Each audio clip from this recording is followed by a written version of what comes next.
Hi, kami ang Gem and Jack. May nilalapit kaming travel at nabook na namin yung ticket dahil sobrang mura. Nakahanap kami ng ticket to Japan for only $700. At nabook na namin. Ang problema, Ang problema, wala kaming pocket money. at may naisip kaming paraan dahil sobrang daming gamit namin sa storage room nakatambak lang hindi na nagagamit. Kaya naisipan namin magpa-garage sale.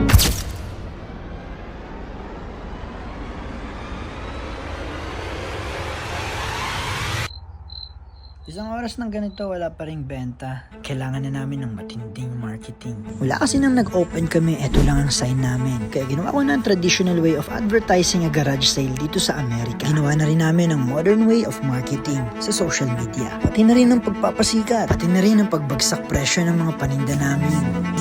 Nakakatuwa at bigla nga kaming dinumog ng customer dito. Kaso may problema, di naman sila bumibili. Nawala na naman tayo ng customer. Nakasimangot ka kasi.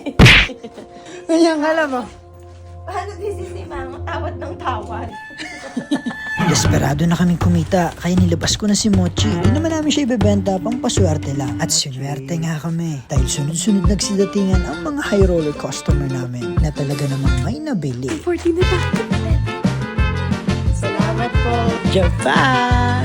Guys, may pocket money na kami sa Japan. Bye